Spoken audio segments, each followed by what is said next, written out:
My naam is Emma Malonas. Ek is in Valkenvlei Primêre Skool. Ek is in graad 2 en ek praat Redenbosch. Daar's 'n monster in my kas en my wil vang. Die grillerige ding maak my vreeslik bang. Ons almal ken mos die monster, maar vandag gaan ek vir julle vertel van die vreesaanjaende monster wat heeldag in 'n skoolklas skuil, so stil soos 'n muis.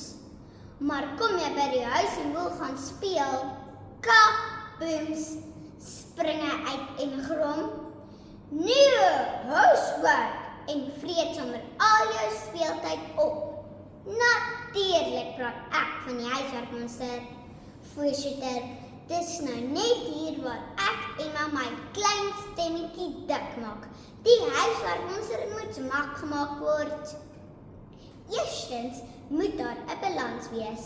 Die kaland eet glad nie kos nie, maar is altyd honger en elke minuut wat jy sinne doen of somme skryf, is hy besig om jou speeltyd op te kou soos lekker goed. Mamma lees vir my in die tydskrif Baba en Kleuter van 24 Maart 2022 'n artikel, Meer speel as huiswerk vir die jonges, wat geskryf is deur die joernalis Karina. Dat 'n baie slim tannie, professor Elizabeth Henning van die Universiteit van Johannesburg, sê dat kinders tussen graad 1 en graad 3 net, wag vir dit, niks meer as 10 minute per dag aan huiswerk mag spandeer nie. Nou maak ek behoorlik my stem dik. Meneer huiswerkmonster, net 10 minute mag jy kou. Tweede veroorsaak te veel huiswerk, risie en spanning in die huis. So tussen kos maak en Luke, my boetie se vloermuur en poefdoek, probeer maar net help. Want genade, mens so ons is alle matriek.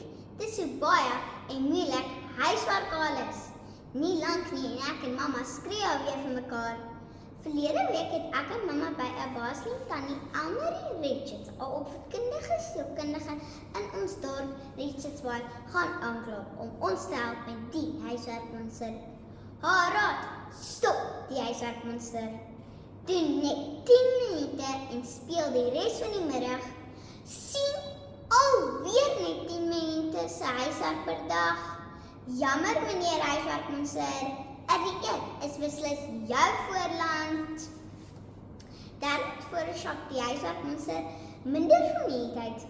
My oupa Frankie, wat vir baie jare 'n skoolhoof in Hartenbos Laerskool was, sê dat te veel van 'n goeie ding is glad nie goed vir jou nie. En glo my, hy is baie wys. Sy stem bulwer gereeld oor die huiswerkmonster wat getem moet word. Want wanneer ek te veel huiswerk het en niemand om oor die foon kan praat nie, word hy so hartseer.